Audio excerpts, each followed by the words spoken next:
araw lahat mga katinig. Welcome back sa ating channel, ang Tinig ng Bayan, kung saan ang bawat issue ay ating hinihimay para sa katotohanan. Ngayong araw, April 23, 2026, tatalakayin natin ang tila lindol na nagaganap sa loob mismo ng administrasyon. Usap-usapan ngayon ang matapang na pahayag ni dating Speaker Martin Romualdez na tila nagpahiwatig ng laglagan na raw sa ehekutibo. Bakit nga ba biglang nagsalita ang dating House Leader na hindi siya papayag na maging fall guy o scapegoat sa mga isyu ng korupsyon sa flood control at sa 2025 budget? At ano ang kinalaman nito sa muling pag-init ng hamon para sa hair follicle test laban kay Pangulong PBBM? Himayin natin ang mga kaganapan para iwas fake news at manatiling mulat sa katotohanan. Mga katinig, hindi na maitatago ang lamat sa alyansa.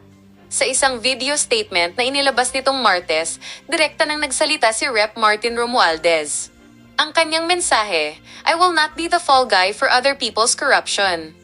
Binigyang diin niya na ang pambansang budget ay hindi gawa ng iisang tao lamang kundi produkto ng pagtutulungan ng ehekutibo, senado at kongreso. Ayon sa kanya, ang korupsyon ay nangyayari sa antas ng implementasyon at procurement, mga bagay na hawak ng ehekutibo at hindi ng lehislatura. Ang tanong ngayon mga katinig, sino ang tinutukoy ni Romualdez na actually accountable na sinusubukang maghugas kamay? Sa kanyang pahayag, binanggit pa niya ang mga pangalan ni na dating Senate President Chiz Escudero at dating Appropriations Chair Zaldico na siyang may direktang papel daw sa budget decisions. Tila hindi natatahimik si Romualdez at binalaan niya ang kanyang mga kalaban na, I will not go quietly, and I will not go alone. Habang nagbabangayan sa isyu ng pondo, muli namang uminit ang usapin sa kalusugan at fitness ni Pangulong Marcos Jr. Isang petisyon para sa mandamos ang inihain sa Supreme Court ni na dating Speaker Pantaleon Alvarez upang obligahin ng Pangulo na sumailalim sa medical examination, kabilang na ang hair follicle drug test. Kahapon, April 22, nag-utos na ang Korte Suprema sa Malacanang na magsumite ng komento sa loob ng 10 araw. Bagamat pilit na itinatwa ng palasyo ang mga ito bilang unfounded at recycled issues, ang pag-ingay nito kasabay ng fall guy statement ni Romualdez ay nagpapakita ng matinding tensyon sa pagitan ng mga paksyon sa gobyerno. Hindi na ito basta chismis lang mga katinig, ito ay naging legal na labanan na sa loob mismo ng ating hudikatura. Ang laglagan na nakikita natin ngayon ay isang malinaw na senyales na tila nabubuwag na ang pagkakaisang ipinangako nung nakaraang halalan. Kung ang mga leader mismo ay nagsisimula ng magturuan at protektahan ang kani-kanilang sarili, nasaan na ang interes ng taong bayan? Ang bawat fall guy statement at bawat hamon ng drug test ay bahagi ng mas malaking laro ng politika patungo sa 2028. Tayong mga mamamayan ay dapat manatiling mapagmatyag. Hindi sapat ang mga video statement at hamunan sa social media. Ang kailangan natin ay transparency at pananagutan sa bawat sentimong nawawala sa kaban ng bayan. Ano ang reaksyon nyo rito, mga katinig?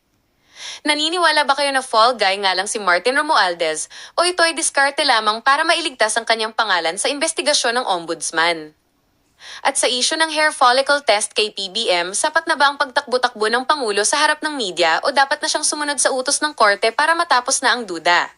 I-comment ang inyong opinyon sa ibaba dahil ang bawat tinig nyo ay mahalaga sa ating paghahanap ng hustisya. Huwag kalimutang i-like, i-share at mag-subscribe sa Tinig ng Bayan para lagi kayong updated sa mga pinakasariwang kaganapan. Ang inyong suporta ang nagbibigay lakas sa atin na magpatuloy sa paghahatid ng katotohanan sa kabila ng ingay ng politika. Ako ang inyong lingkod, hanggang sa muli nating pagkikita. Good morning, Yusek. Yusek, in a video message, former House Speaker Martin Romualdez says that he refused to be the fall guy on the issue of corruption and budget anomalies. What was the reaction of the President on this statement? And do you see a reason for the former House Speaker to think that he might be the scapegoat? Kung ano po ang nararamdaman ni dating Speaker Martin Romualdez, ay hindi po natin ito saklaw. Kung ang pag-iimbestiga po ay makakatulong mismo ang dating Speaker, mas gugustuhin po yan ng pamahalaan ng Pangulo para managot ang dapat na managot. Pero ang sinabi rin po kasi niya, he denied that he was in control when it comes to the issue on budget when he was still the House Speaker. And kung tutuusin, yung command responsibility daw is more on the executive branch. So do you see this na parang putting the blame on the executive instead of the legislative branch of the government? Kung ano po ang magiging depensa sa mga maaaring pag-aakusa kay dating Speaker Romualdez ay kanya pong depensa po yon. At kung sinasabi niya po na ang executive ang may command responsibility, kaya nga po nagpautos ang Pangulo. Hindi po tinulugan, walang pagka-cover up, pinaumpisahan po niya ang pag-iimbestiga para kung meron mang anomalya at kung sino yung dapat na managot, dapat po na managot. But, ma'am, last na lang, how do you define the relationship between the President and the former House Speaker? Are they in speaking terms? Sa aking personal na pagkakaalam, wala po ako nakita na sila po ay nag-usap. Ano pong ibig sabihin nung... Sa aking pagkakaalam, kung ako'y itatanungin nyo, wala po ako nakita nag-meet sila o nagkausap sila. Wala po. Pero paano po natin i-describe yung kanilang relationship? Are they good? Wala po ako masasabi. Hindi ko po sila nakikita nag-uusap. So, hindi ko rin po sila nakikita nagko-communicate. So, wala po ako masasabi patungkol dyan. Ma'am, may we know when was the last time the President talked to the former House Speaker? Wala rin po ako nakita. Sorry. On my part, personally, hindi ko po sila nakita nag-usap. Mula nang ako'y maatasan na maging Palace Press Officer, hindi ko po sila nakitang nag-usap. Okay. Thank you, Sec. Follow-up question, Ivan Mayrina, GMA7. Magandang tanghali, Yusek. The former speaker didn't mention the president's name in his statement, but he did say executive and command responsibility. So, ultimately, this falls on the president. Ano hong tingin ng Pangulo sa statement na to? Did he feel alluded to? And also, the word laglagan has been floated after this statement by the former speaker.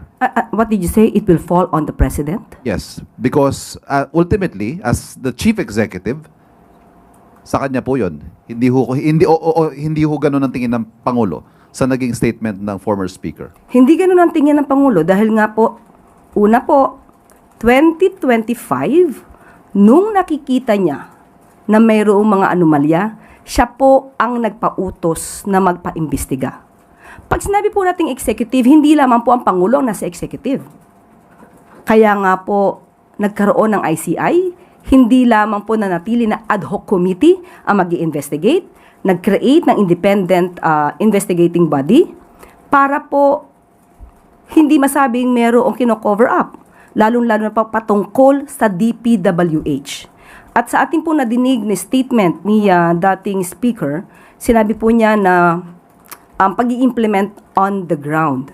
So, kaya nga po siguro sa ngayon, naiimbestigahan din po ang ibang mga naging opisyal ng DPWH. So, even as alter egos of the president, itong mga cabinet secretaries, and ultimately, yun nga po, sa kanya ang command responsibility as the president, hindi po ganun ang tingin ng Pangulo. He doesn't feel that he's being blamed by the former speaker. Yes, because being the commander-in-chief, being the chief executive, ano po ba ang mandato ng isang presidente? Hindi po ba linisin ang mga anomalya sa gobyerno kahit tamaan na ang kanyang administrasyon? So, ang ibig sabihin po nito, nung nakita niya, being the president, meron siyang obligasyon na paimbestigahan to at linisin ang kalat na nangyayari sa kanyang administrasyon, kung meron man. Salamat po. Sunod po na tanong, Ana Bajo, GMA Online. Morning, ma'am. Ma'am, other matter lang po. May we get Malacanang's reaction on the directive of the Supreme Court for the President to comment on the petition seeking the disclosure of his medical examination report, including po yung hair follicle test? Kung utos po ng Supreme Court yan, ay gagampan na lang po at gagawa po ng comment. Ma'am, nakausap niyo po ba mismo si Presidente or even si Chief Presidential Legal Counsel Annalisa Logan regarding this? Kung ano po kaya yung magiging nilalaman ng response po na? Kapag ka nagsuminti po, ibibigay po namin sa inyo. Thank you, ma'am. Sunod po na tanong, Tristan Nadalo, Newswatch Plus. Good afternoon, Yusek. The ICC Appeals Chamber has affirmed its jurisdiction over President Rodrigo Duterte, ruling that the court can still act on alleged crimes committed while the Philippines was still a member. So does the palace view this as validating the government's compliance sa international obligations? Itong naging desisyon din ng ICC Appeals Chamber. Ang pagpapadala po kay dating Pangulong Duterte ay hindi naman po para tugunan ang utos ng ICC. Sinabi po nga natin, ito po ay nababatay din po sa ating batas at ito din po ay nababatay sa ating relasyon sa Interpol. Before the decision, ma'am, si defense lawyer Nicholas Kaufman parang pinasaringan niya ulit or binanggit niya ulit yung Marcos administration, no? Sa pagdating sa issue ng jurisdiction, ang sabi niya po, let us not forget back in 2023, the government of President Marcos, represented by Menardo Guevara at that time, argued that the court totally lacks jurisdiction. But you may ask yourself, why? Because politics isn't really, parang ganun po yung sabi niya. Pakisabi po kay Atty. Kaufman, wag mabuhay sa nakaraan. Last na lang, ma'am. Update on calls from some groups for the Marcos administration to rejoin the ICC kasi sabi po nila this would serve as a safeguard against future tyranny and bolster the nation's legal defense against war crimes. May status na po ba yung panawagan sa Pangulo na mag-rejoin sa ICC? Nung huli ko po itong sinagot, ang sinabi po ng Pangulo ay hindi pa po ngayon magre-rejoin sa ICC. Sunod po na tanong, Ivan Mayrina, GMA7. Bibiyahe po patungong Czech Republic si Justice Secretary Vida ngayong araw. What can you tell us about the trip? Meron na ho bang mga nakalatag na mga meetings doon? Katulad ng dati ko sinabi, ang pinakadetalye po ay mismo si SOJ Vida ang magbibigay po sa inyo. Pero sa ngayon po ay nakakuha ako ng kanilang update at sa ngayon po, depende po ang magiging aksyon ng ating bansa. Depende po sa anumang mapagkakasundoan with Czech Republic at kung ano magiging paraan sa pagpababalik kay Zaldico. How confident is the administration that former Congressman Zaldico will be brought back to the country after this trip by Secretary Vida? Kung Pilipinas lamang po ang pag-uusapan natin, definitely confident po tayo. Since meron pong ibang bansa na involved dito, so let us just hope na maibalik agad si Zaldico dito sa ating bansa. Sunod po na tanong, IB Reyes, Bilyonaryo. Hi, Yusek. Good morning po. Ma'am, can we confirm, when did VP Sara apply for the travel grant for Europe? Sa ating binigay na ulat or report, April 14 ang kanyang pag-apply or pag-request for travel authority. Her recent statement says it's a last-minute approval and critics are saying po na the Office of the President intentionally approved it hours before her supposed departure. Ano pong opinion? Ganyan ba ang gusto niyang palabasin? Ang Vice Presidente, ayon naman po sa records, ay nakakatanggap po ng dokumento para sa travel authority niya a day before her intended vacation. So, hindi naman po siya tinanggihan. Wala pa sa record na kapag siya'y nag-request ng pagbabakasyon or personal trip ng mahabang araw or mahaba na panahon na siya'y tinanggihan. So, para sabihin na last minute resolution or decision to, hindi po ganon. Dahil yun po palagi, normally, nangyayari po ang pagbibigay sa kanya ng travel authority a day before. And Yusek, sabi rin po ni VP Duterte, she's appealing for confidentiality to secure her, for security purposes daw po. Ano pong masasabi ng palasyo dito? Siya po ay isang public servant. Hindi po siya pribado. Hindi po maitatago ang mga bagay-bagay na nais niyang itago. May mga bagay na dapat nalalaman ng publiko dahil siya ay isang public servant. Katulad nga po nito, sa gitna ng krisis sa Middle East, sa gitna ng mga bilyones na issue na napapaloob ngayon sa Vice Presidente at sa kanyang asawa. Kung kayo ang tatanungin, kung kayo ang Vice Presidente, nararapat ba na magbakasyon? Kung yan po ang nais niya na magbakasyon at mag-world tour, ibigay ang hilig. Considering na wala naman siyang ilbo, wala rin naman na precautionary whole departure order. So, Yun lamang po. Follow-up question, Mads Moratillo, Net25. Hi ma'am, related lang po sa question ni Ivy. Usually ma'am, gano'ng katagal po bago binibigay yung travel authority? I mean yung duration like 1 week or 2 weeks after the application? Normally po mga 5 working days inaayos.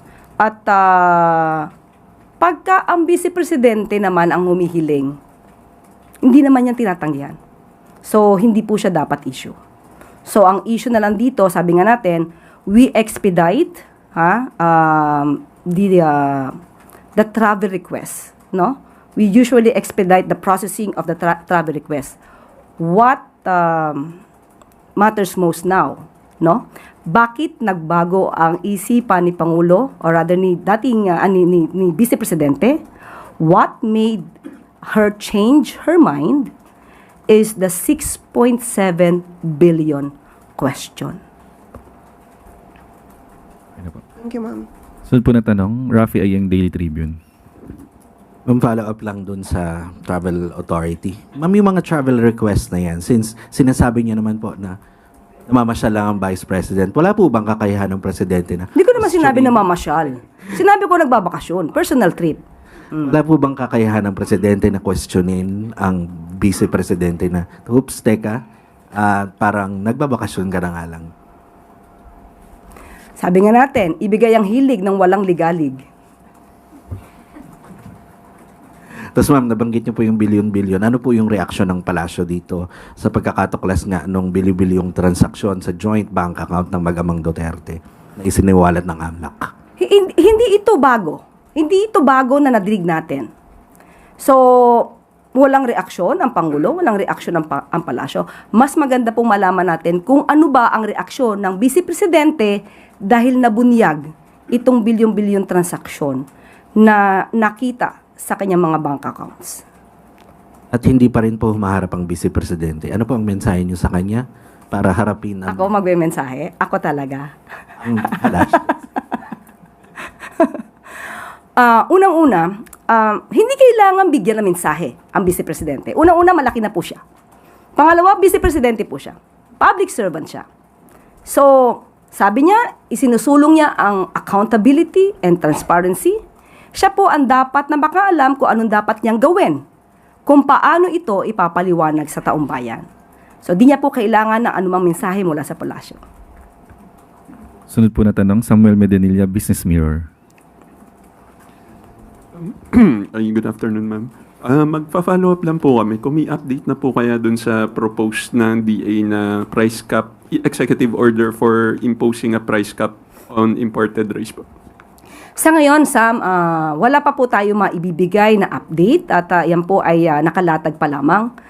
Pero kapag mayroon na po, especially sa iyo, Sam, ibibigay ko kaagad ang resulta. Tapos magpa-follow up lang rin po ako, ma'am, dun sa yung na-mention ni President Marcos nung press con niya nung April 13 na instructing DA and the Tariff Commission to lower tariff sa mga imported na pagkain po. Actually, kinakausap pa po si DA Secretary patungkol po dyan. At muli, ibibigay ko po ang pinaka-update dahil sa ngayon po ay wala pa po talaga tayo maibibigay na update patungkol dyan. Thank you po, ma'am. Sunod po na tanong, Let Narciso, DZRH.